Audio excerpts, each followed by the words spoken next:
Wrestle on Station Slamboree 1996 Part 2 review. For May of 1996, Patch Punch and review again blown out at TLC. Now, I'm done talking, so let's get the shit over with. Again, special thanks to Matt PDRWrestling.net. From 10 years ago. From 10 years ago. It was like when Sarah went to college and up here. I'm literally using his play-by-play, so. So we go to the next match. Public Enemy versus Randy Savage. No match. Liz tosses Savage's money out to the crowd during their entrance, and Savage attacks Flair. Public Enemy advances to Battle Bowl by forfeit because neither participant on the other team actually made it to the ring. Think about that. Public Enemy technically beat Chris Benoit, Randy Savage, and Ric Flair in the same way. Yeah. Yeah. So we go straight into the next match. DDP and Barbarian versus Rick Steiner and the Booty Man. Thank God this is actually the last of the tournament matches. Damn. Booty and DDP brawl for a bit to start. Steiner's tag in and power slams Page for 2. DDP counters a 10 count corner punch by dropping Rick's face onto the top of the turnbuckle. His head has really taken some lumps tonight. Tag to Barbarian, he roughs up Steiner until Steiner ducks a kick of fear and takes Barbarian over with a back suplex. Belly-to-belly suplex from Rick is followed by a Steiner line for 1-2 no. Barbarian comes back with a power bomb for 2. False tag spot occurs between Steiner and Booty, but causing Rick to get dumped over the top rope for DDP to put the boots to him. Back in, Barbarian continues to clobber Rick until he runs into a hot shot to set up a real tag to Booty Man. High knee on Barbarian gets 1-2 no. DDP makes the save. O'Connor roll on Barbarian gets broken up again by Page as he lowers the boom on Booty Man for 1-2-3.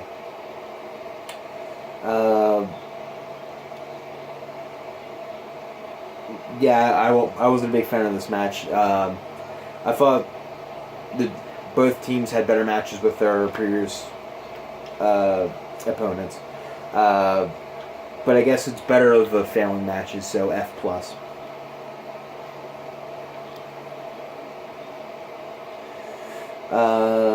So finally, all the tournament matches are over. Unfortunately. Unfortunately, yes. I'm sorry. But we go into the WCW United States Heavyweight Championship. Conan versus Jushin Thunder Liger with Sonny Ono. Dusty goes back to check on the condition of Randy Savage while Mike Tenay joins us in commentary. How convenient. Some fancy mat work to start leads to a stalemate. Conan bails out to the floor and takes a couple of kicks from Ono. He gives chase and gets caught with the baseball slide from Liger. He follows up with Pescado, but Conan doesn't do much to catch him. Back inside, Liger hits a brainbuster for 1-2 no. From there, they trade a bunch of submissions on the mat, mostly with Liger in control. Liger wins a palm thrust battle and drills Conan with a Kapu kick. Kapu kick. Suplex connects, followed with a flying splash from Liger, 1-2 no. Liger drop kicks Conan to the floor and ascends the top rope, but flies down into a drop kick from Conan. At least that's what happened. At least that's what it appeared to be. Back in the ring, Liger flips up out of a suplex and takes Conan over with a back suplex. Fisherman Buster 1-2 no. Conan comes back and hits the Alabama Slam out of the corner into a jackknife cover 1-2 no. Liger slips out of Splash Mountain into a failed sunset flip. Liger bomb connects 1-2 no. He heads up to the flying He heads up for a flying diving headbutt. But Liger flies face first right into both feet. Conan grabs Liger and delivers Splash Mountain for 1, 2, 3. Honestly, it wasn't anything special, but compared to the rest of the card, pretty damn good. It won't be memorable, but it was a fun match. I gave it a D+. So now we get to the finals of the Lethal Lottery into the Battle Bowl. The winner of the winner of this 8-man Battle Royal is awarded a ring and will be called Lord of the Ring for the next year. And most importantly, gets its world title shot. Just as a reminder, the entrants are Scott Norton, Ice Train, Dick Slater, Earl Robert Eaton, Johnny Grunge, Rocco Rock, DDP, and Barbarian. I already have a favorite. At least they get it right. Yeah. With everybody being a mid-carder, it does raise up the surprise element of who will win. Then again, everybody in the match is already in a tag team except for DDP. So he's the obvious winner here.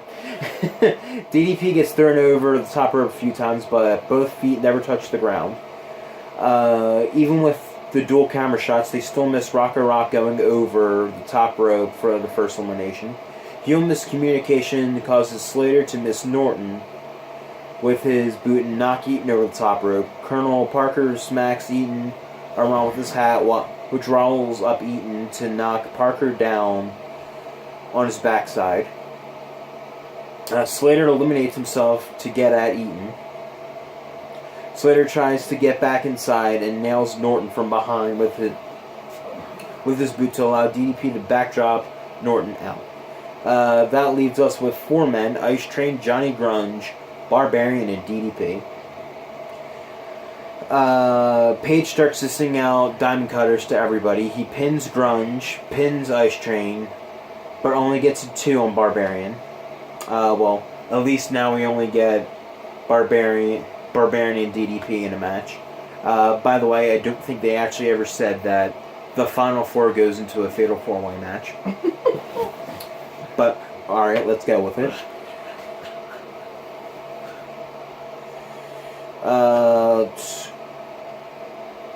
He adds another solid point here. When could you ever pin somebody in a Battle Royal? DDP loses a shoving match with the ref and gets nailed with a clothesline from Barbarian. That gets 2. Elbow out of the corner from Page gets 2. Barbarian avoids a cover charge and rolls up Page for 1, 2, no. Holy crap, Barbarian gets a tombstone on DDP for 1, 2, no. Page low blows out of a sleeper and calls for the Diamond Cutter. He telegraphs a backdrop and gets drilled with a powerbomb. 1, 2, no. Barbarian misses a flying headbutt and takes another Diamond Cutter for 1, 2, 3. DDP wins the Lethal Lottery. It was your basic run-of-the-mill Battle Royal until literally the final 2, or the final 4 where DDP just started pinning everybody and it worked out of nowhere. But I thought Barbarian and DDP did pretty good match for like the 3 minutes we got from them. So I actually ended up giving this a D+. I actually wrote down C-, but it was literally only like the last 3 minutes of it that were actually highly entertaining with Barbarian and DDP. Oh my god, I really gave him a pay-per-view that he loved. No, you didn't. I have not seen this many D's in a while. Yeah, it's literally just 2 in a row. They're on these streets.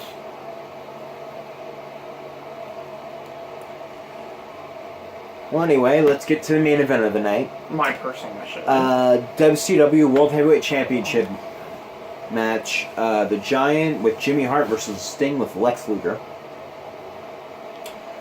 Jimmy Hart and and Luger are handcuffed to each other during the match to avoid any shenanigans. I'm sure that'll work. And it does. Wait, and he adds, which almost guarantees shenanigans. Sting stands right up to the Giant to start. He grabs a sleeper, but Giant squashes him in the corner. Sting shoves him back and connects with a pair of drop kicks. He follows with a clothesline that has no effect on the Giant. I don't know why Sting went for that.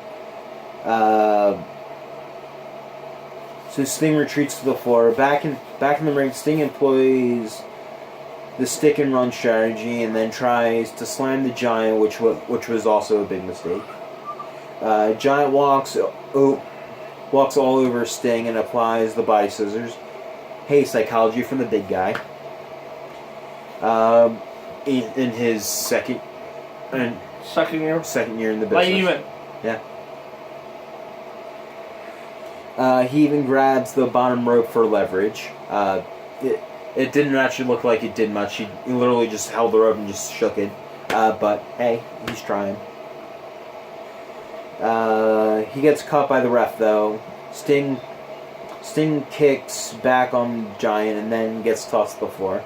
Giant throws Sting up the aisleway and looks to chokeslam him on Flair's VIP table, but Luger lays Jimmy on top of the table to prevent that from happening. Which, hey, that's smart, Luger. Mm-hmm. Back on the apron, Luger pulls Sting away from a running dropkick by the Giant. Yeah, it was actually a pretty good dropkick, too. Mm-hmm. Sting elbows what he thinks is Giant, but is actually the ref. Giant misses an avalanche and gets stuck in the top turnbuckle. Sting unloads on him and kicks and delivers a Stinger Splash. For some reason, Luger and Jimmy Hart get on the apron. Giant goozles Luger, causing Sting to try and break up the so-called death grip. After the pair of Stinger Splashes, Sting gets Luger loose. When Luger drops to the floor, Jimmy gets pulled up into the top turnbuckle. Sting's got Giant on his back, so he goes for a Stinger Splash on Jimmy, which misses. But luckily for Sting, he falls headfirst onto Giant's genitalia. Sting heads to the top rope. He actually likes that spot too. Sting. Yeah, he does. He does it quite a few times later in his career.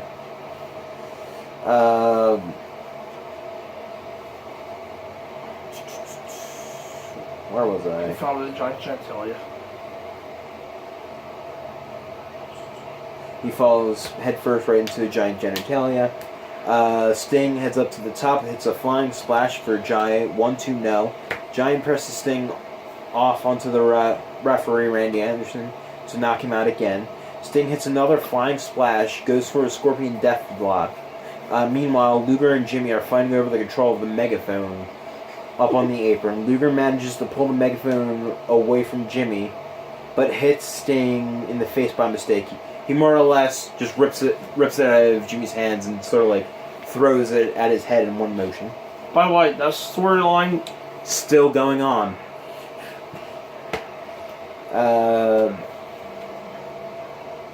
Luger manages to pull away the megaphone from Jimmy, but hits Sting with the megaphone in the face by mistake. Sting staggers around and gets drilled with a chokeslam. 1-2-3. Giant is still your WCW champion. Yeah, that was actually my favorite match of the show. It was fun, and it was actually well wrestled, which it may have actually been Giant's first good match. Definitely early in his career that I can remember. For WCW, that's a huge compliment for their main events. Yeah, a C+ in WCW with like 95 on is actually a huge accomplishment. Yeah. Is that what you gave it? Yeah, I gave it a C+. It was fun. It was actually well wrestled. The big guy actually put in psychology for the first time in his 2-year career at that point. However, you still get the continuing of, is Luger actually with Sting, or is he with Jimmy Hart? whatever. I don't think it actually ends up going where because in 2 months they're ending up teaming against the Outsiders. So after like 5 or 6 strong matches, is it enough to pass? No. First off, the main purpose of this pay-per-view, or as it was billed, is literally the Lethal Lottery. That was supposed to be picked at random. That often had tag teams either in the same match or on the same side even.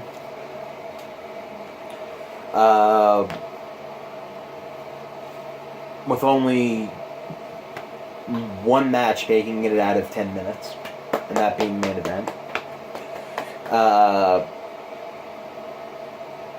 And then we had to sit through two tournaments of guys who didn't necessarily have chemistry together, work as a team on both sides throughout all the matches. There were fun spots, but literally they were just... I wouldn't rate them highly if they were on a much better show. But in this one, they shine like diamonds. But it actually ends up being completely pointless because DDP actually never gets his title shot. DDP, I don't think, is actually ever referenced as Lord of the Ring. And the singles matches that end up happening, one I thought was pretty good, and two were pretty much there, but they weren't bad or anything or offensive, so they kind of get a pass. So yeah, this pay-per-view ends up being a whole lot of nothing in the grand scheme of things.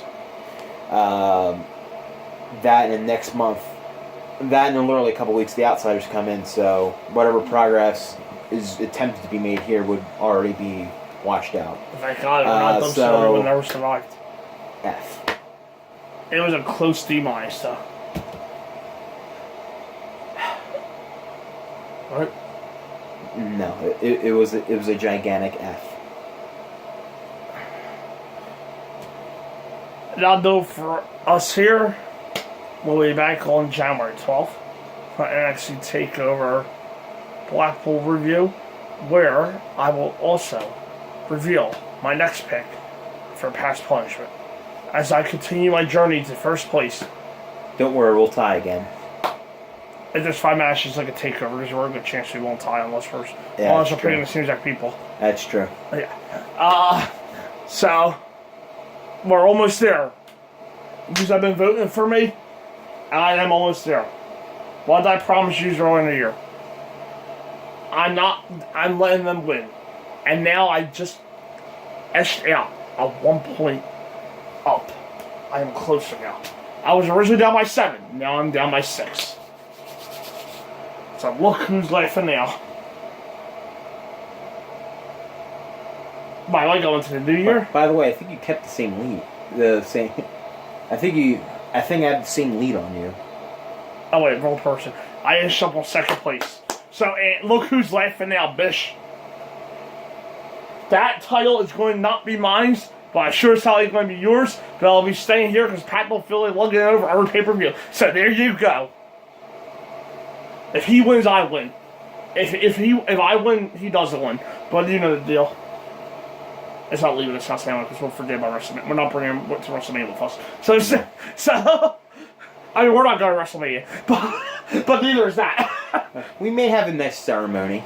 Who knows? And Holiday Inn. Yeah. When we crown one of us the winner. Yes. So we'll stand at our TV stand, have a sheet over it, and just nice unveiling. Yeah, we're not going to bring the belt on the bus, sorry. It could be in one of our bags. Oh, that's true. You're back. I'm not carrying that thing. And just update everybody, don't forget, April 5th, April 6th, April 8th, April 9th, not MetLife Stadium. But all 4 shows at the Barclays Center, we will be there, and you are all invited to our birthday party. To my birthday party. Our birthday party? Yeah, we're throwing one for you too early. Just make sure that you buy your tickets, because I'm not buying them for you, I say. Alright, so we'll see you on January 12th. But that'll be the next live stream. You'll see us on next Friday with our Raw SmackDown Live, NXT UK, not 205 Live reviews, and Halloween Havoc 1992 review. Yes. That's the doozy. Oh, yeah. It takes place in Philly. No, it's actually a pretty good show. Then the last 3 matches happen. Spin the wheel, make the deal. Yeah, then the last 3 matches happen. And Ronald Simmons and Barbarian in the world title match. 92 WCW's overtime. And then January 1st, New Year's Day, our year-end awards, which I think I will sweep again. So we'll see. How are you going to sweep Just go with it. So see you then. See you then.